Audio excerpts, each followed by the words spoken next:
Good morning. We are now 8 days into this federal government shutdown. 8 days since the President of the United States could not close a deal to make health care more affordable for the American people.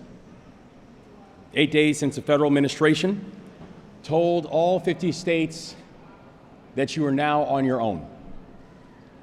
And I think about a conversation that we had with a woman in Baltimore where she said something that I think echoes loud and clear to everyone within our state, where in this moment she said, "Thank God we're in Maryland." And today, I'm proud of the fact that once again we are standing together as Team Maryland. That Team Maryland stood united the morning after the shutdown in Annapolis, and today, Team Maryland has come together again here at BWI. And I want to thank all of our partners inside the work, Senator Chris Van Hollen, Senator Angela Alsobrooks, Representative Sarah Elfreth, Representative Kwesi Mfume, Representative Johnny Olszewski, Senator Pam Beidel, and Director Shanetta Griffin. I also want to take a special moment to thank all of our federal workers here at BWI who have stayed on the job. Because what we know is that the shutdown continues. The vast majority of these workers will miss their first paycheck this Friday. We've also heard from the President of the United States yesterday when he threatened to withhold back pay for our federal workers. And I want to be clear that those comments are reckless, those comments are irresponsible, and importantly, those comments are illegal. To our federal workers, I'm sorry for you. I'm sorry that Washington seemingly cannot perform basic functions that states have to perform every single day. I'm sorry that Washington cannot seem to perform basic functions that your families are performing every single day. That we are talking about public servants, people who have dedicated their lives to this country, people who have taken an oath to make sure that airline safety is paramount, that we have a beautiful airport for people to be able to come and visit and witness, that we have federal workers all across the state who are doing things like making sure that our food is safe, that our critical infrastructure is protected, that veterans are getting the supports that they need, and not to mention the fact that 1 in 4 federal workers is a military veteran. But I can tell you one thing for sure. As you see and you're walking around here, our BWI workers are still here. They're on the job. But unfortunately, because of this situation, the majority of them are right now working without pay. And they're doing it because they're patriots. They're doing it because they know that this work matters. And it's a stunning contrast when we have federal workers who will continue to do their jobs with discipline and dignity and distinction and pride. And we have a president who's willing to shut down his own government and rob hardworking men and women from the paycheck that they have earned. So I want to be clear that here in Maryland and here in the State House, we will continue to do everything in our power to protect our people. We will never blink when it comes to defending Marylanders. We are ensuring that state employees, supported with federal funding, continue to get paid for as long as possible.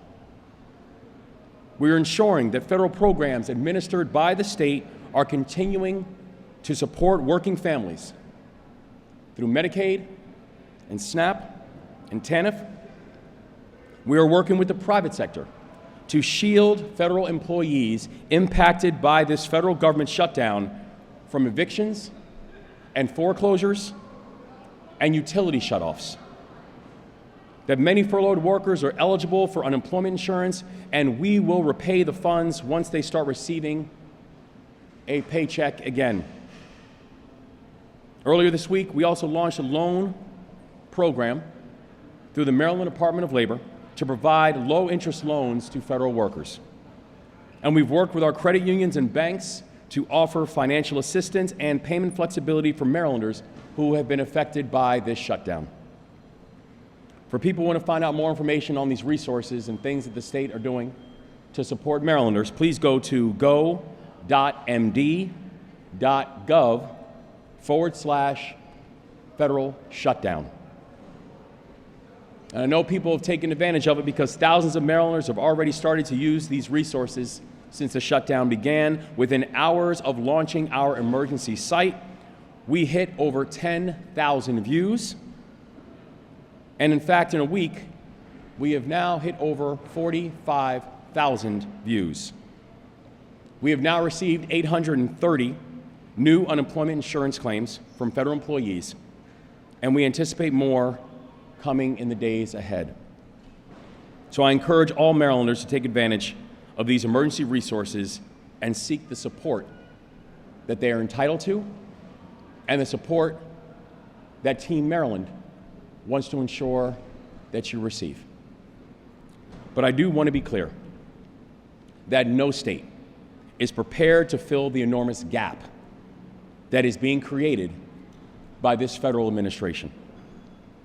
So on behalf of 6.5 million Marylanders, my message to President Trump is the same message that I articulated at the State House last week. Stop attempting to gut health care for working families and end this shutdown now. You're the one causing it. We're the ones feeling it. It needs to end. And now with that, I will turn the program over to Representative Sarah Elfreth.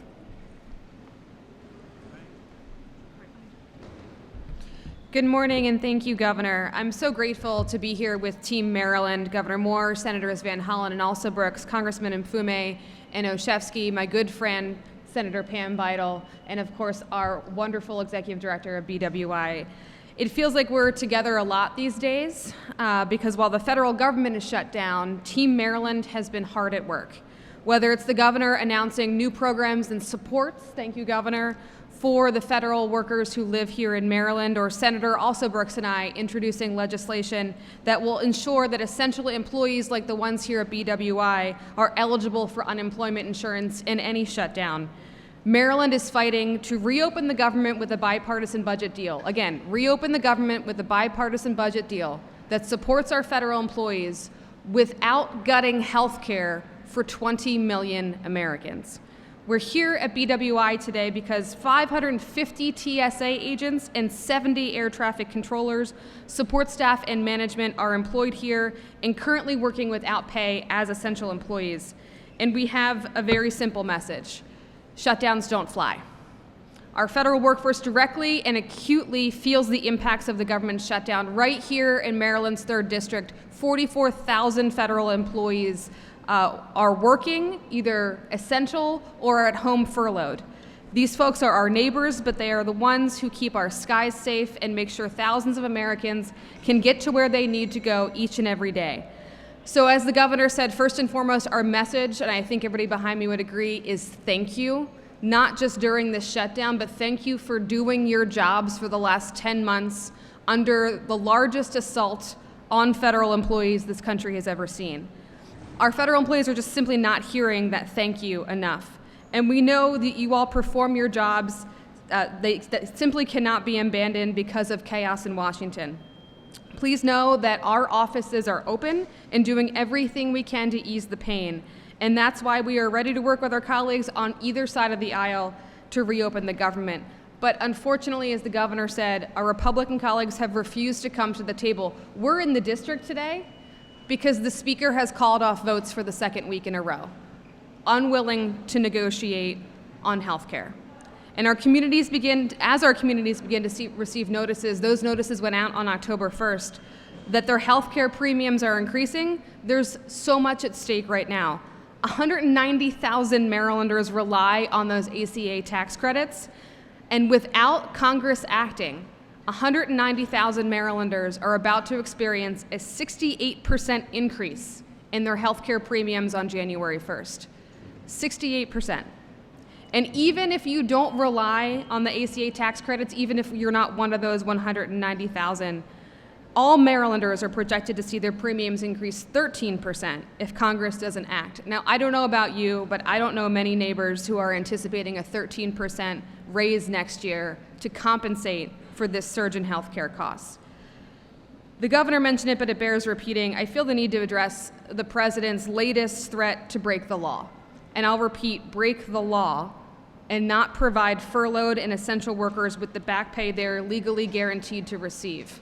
They are legally guaranteed to receive it because a Maryland senator, former Senator Ben Cardin, sponsored that law, and it is the law, and the president is threatening. And I've said this from the beginning. The president continues to resort to threats that use our federal employees as pawns instead of honestly showing up and to the negotiating table and striking a bipartisan budget deal. I know my Maryland colleagues and I remain steadfast in the fight for our federal workers and for health care for all Americans. And with that, I'd like to turn it over to my partner and friend, Senator Chris Van Hollen.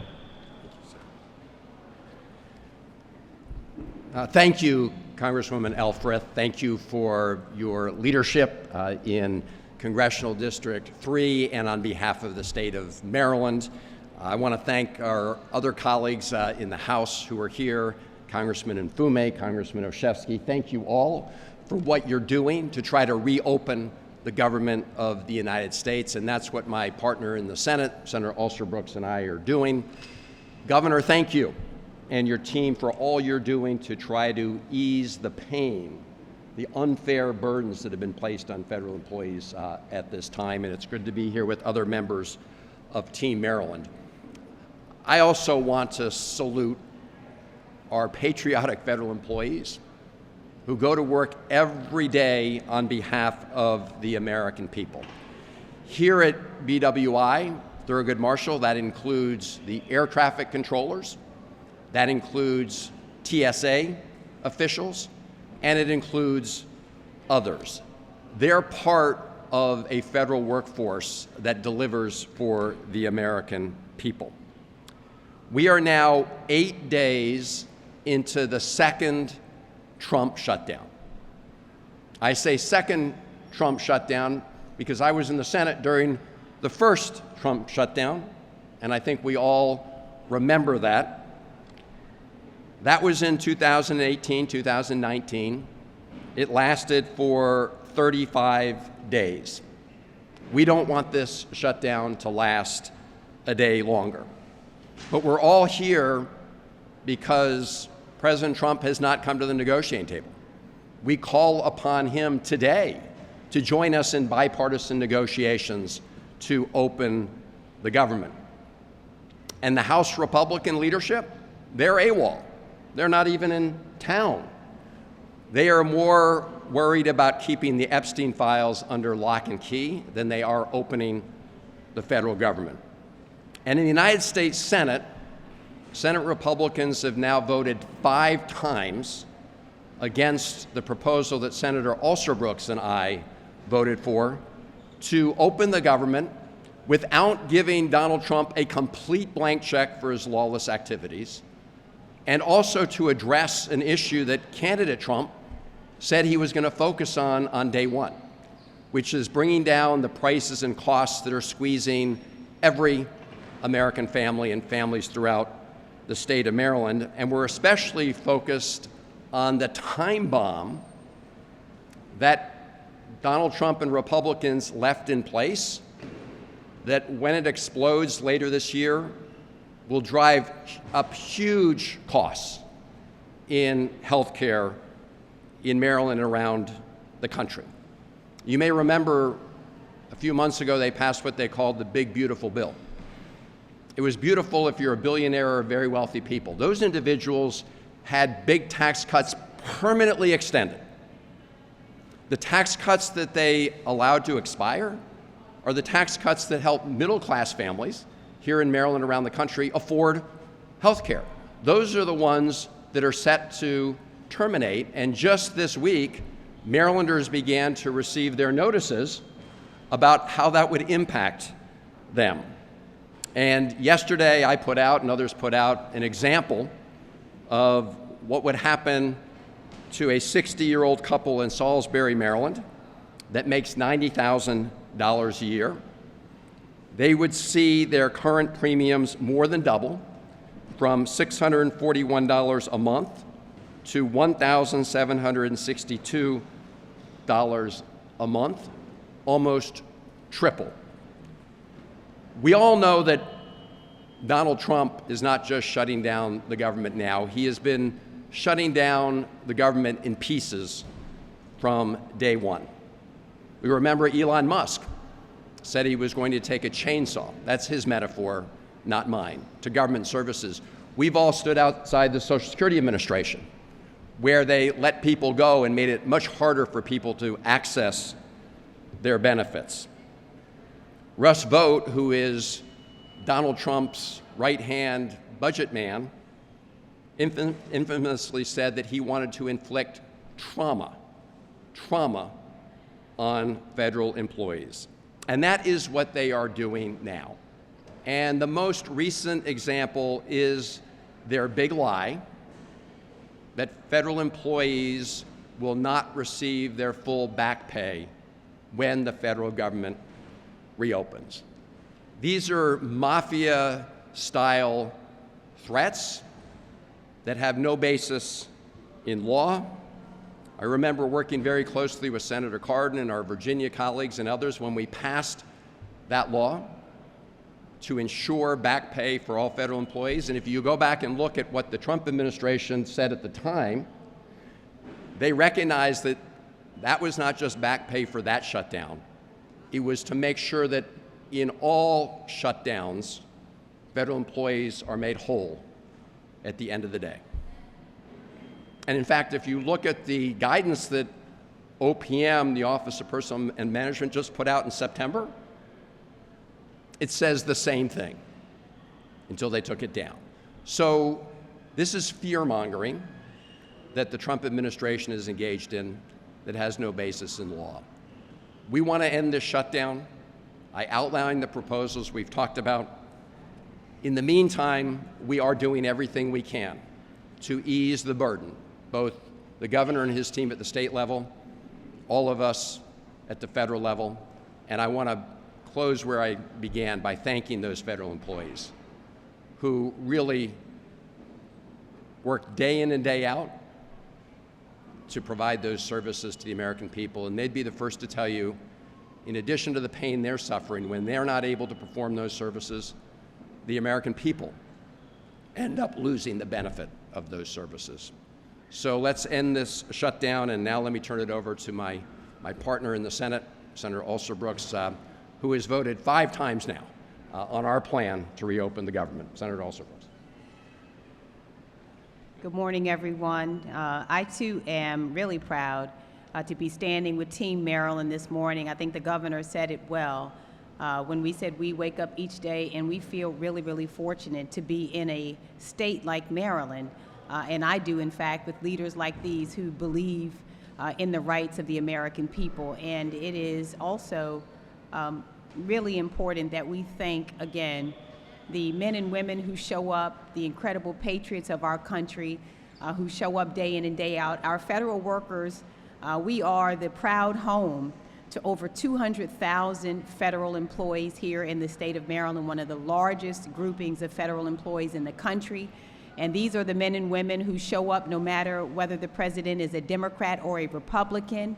I have met the federal employees who have worked for decades inside our government to make sure that our water is clean to drink, the ones who are there to ensure that important research moves forward to cure cancer and Alzheimer's, the ones who make sure they're able to predict hurricanes. And these are the very people that this administration so shamelessly decided that they would attack, in this whole witch hunt against federal employees virtually started on day one.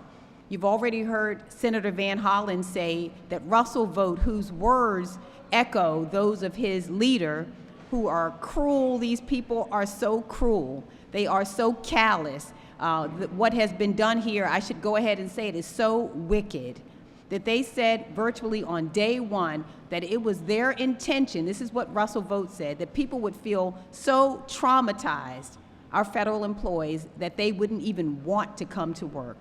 And so the shutting down of the federal government was by design virtually from day one, when the greatest lie that was ever told was that in order to address fraud, waste, and abuse, they would shut down various parts of the government. They decided they wanted to shut down the Department of Education. They said they would they fired employees from, as you've heard, Social Security Administration. And they said that our employees were incompetent, that the reason they wanted to fire them. Now, I can tell you, I've been in hearing rooms with the people who were to be confirmed by this administration, so I know what incompetence looks like firsthand, and it is not our federal employees who have been attacked.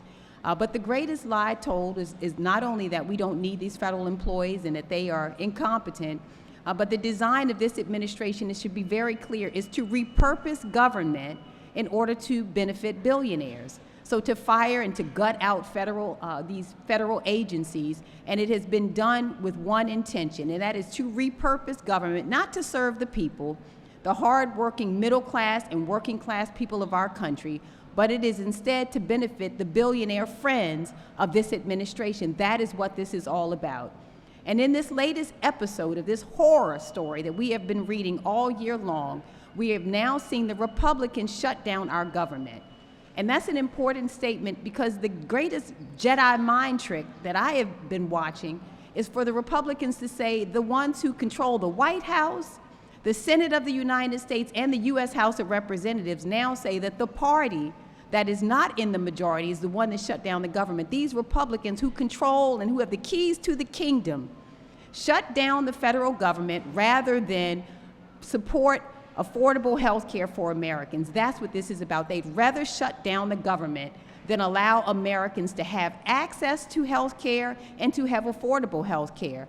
We see the cuts to Medicaid. We've seen also now this ACA tax credit issue, which is a huge issue. If they do not extend it, we know now that millions and millions of Americans will lose their health care in 2026.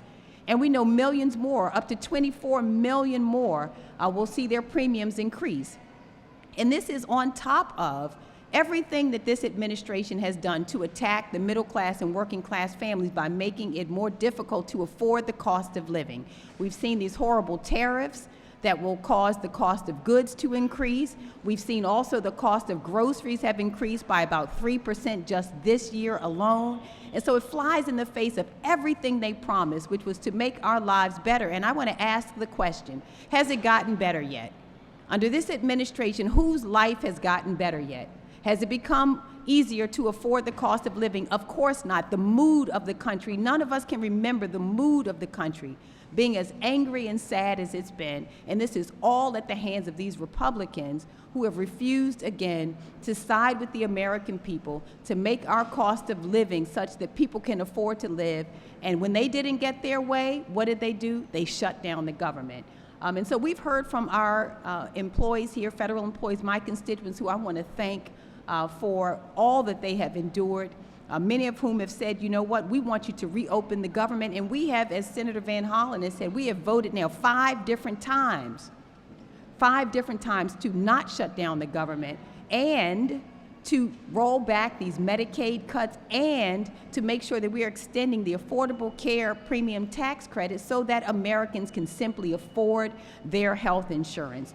But these employees have said, you know what, we want you to stand strong, open the government, and please protect our health care so that we can afford to be able to take care of our families. So I am going to hand over now the microphone to Congressman Kwesi Mfume. And again, I want to thank so much all of my colleagues who are standing here for the work. We're going to continue to work on behalf of Marylanders and do everything in our power to ensure that they are able to care for themselves and to care for their families.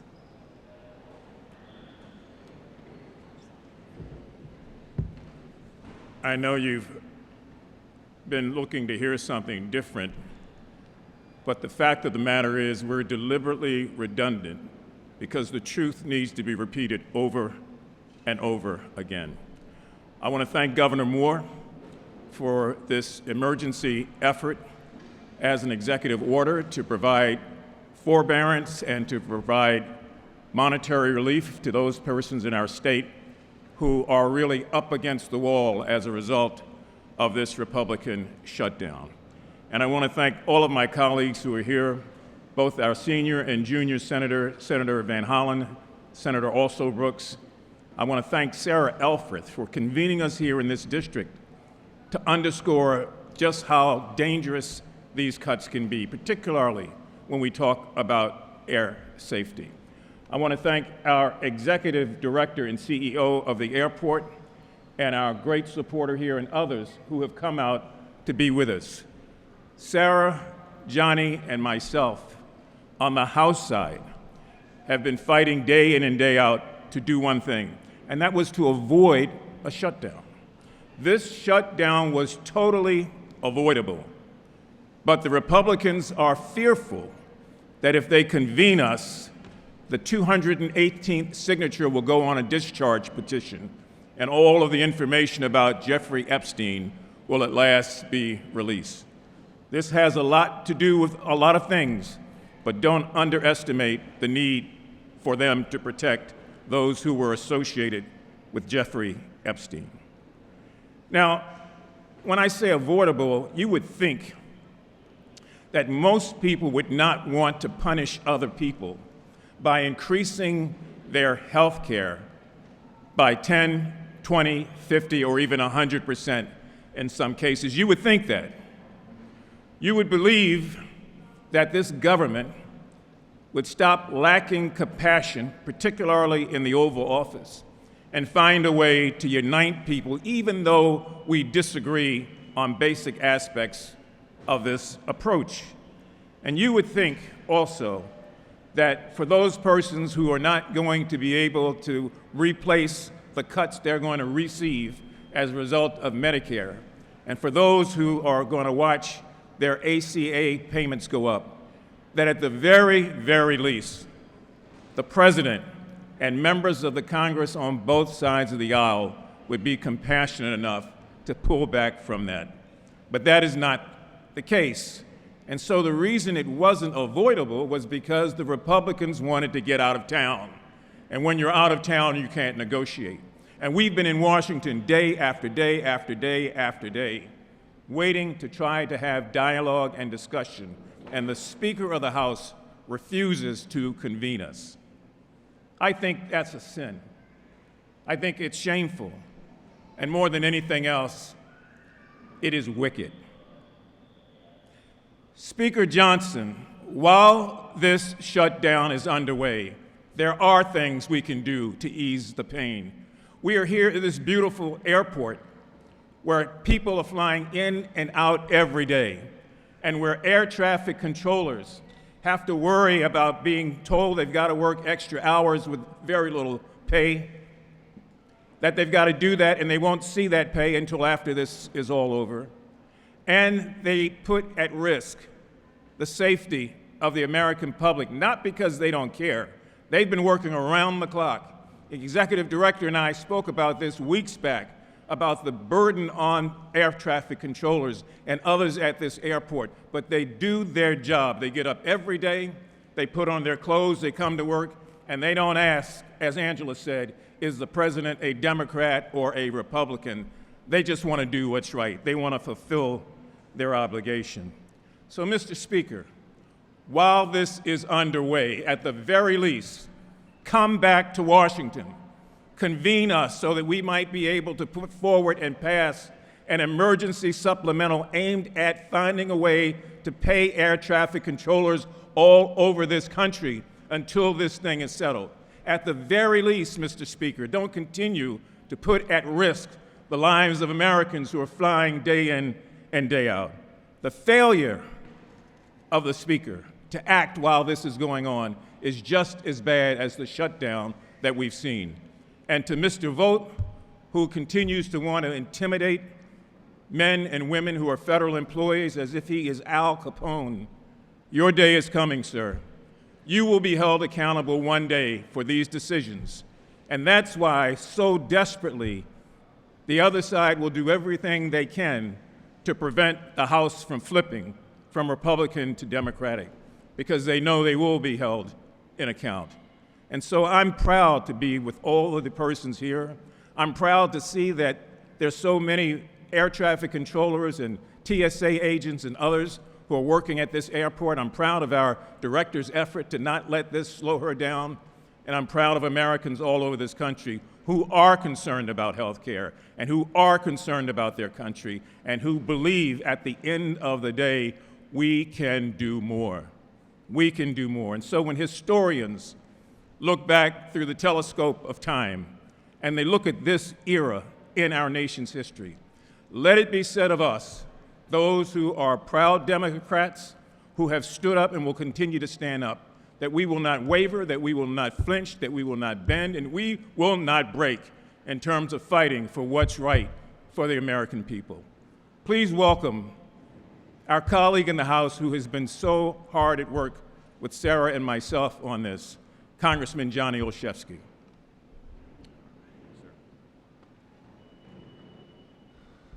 Good morning, everyone. I have just a few thanks to give, and then I'll raise 3 points to conclude us this morning. First, my deepest thanks to the men and women who are federal employees across this country, the people who are keeping our airports open, just like here at BWI, who are showing up to work in our military, at Social Security, the Department of Education, trying to meet the needs of their fellow Americans while their pay is being withheld. I want to thank Governor Moore and his team and his partners, people like our amazing Executive Director and Senator Bidel, who are, with great care and compassion, Governor Moore and his team and his partners are meeting the need of fellow Marylanders in this moment when they're being left behind by this administration. And I want to thank Team Maryland. I want to thank our Senators Van Hollen and also Brooks for proving that there is a way that we can meet the need of the healthcare challenge. We can prevent the tax hike that Republicans are pushing and reopen this government. They've proved it 5 times now. And I want to thank my colleagues in the House, Representatives Mfume and Elfreth, for their leadership in also pushing to keep this government open and to meet the needs of the American people. The 3 points I'll make to conclude today are: 1, federal employees are not political pawns. And we've seen first an administration that has already fired over 15,000 Marylanders, the most in this country, then turning to threaten to fire even more during a shutdown. It's so far out of the norm, but then again, this is a president that loves to live outside of our norms. It's followed up by threats to then not pay workers, a clear violation of the law. This must be a president who has amnesia. He's forgotten a bill that he himself signed. Our Speaker has forgotten that he himself voted for legislation that Senator Cardin and Van Hollen supported, that Representative Mfume and Speaker Johnson, as I said, voted for. These workers are the backbone of our country. They should not be politicized, just as we shouldn't be threatened with cuts to green infrastructure projects across this country, especially those states that just happen to be led by Democrats. Second, these impacts go beyond our federal workers. While they are feeling the brunt of this shutdown, we know that there are implications at places like BWI. We saw it in Nashville and at airports across the country yesterday. The American people are suffering too, because they can't get access to questions about their student loans, to questions about their Social Security and their veteran benefits. It's wrong, and we need to end the shutdown. And third, we can't end the shutdown if we're not talking to each other. And as my colleagues have pointed out, Speaker Johnson has skipped out of town and told Republicans not to show up, so that we can't even meet the need and support people during the shutdown, as Representative Mfume pointed out. So I'm calling on the President, Republican leaders, to come back to the table, to join my colleagues, so that we can address this health care crisis, and it is a crisis, and to reopen this government in a responsible and bipartisan way.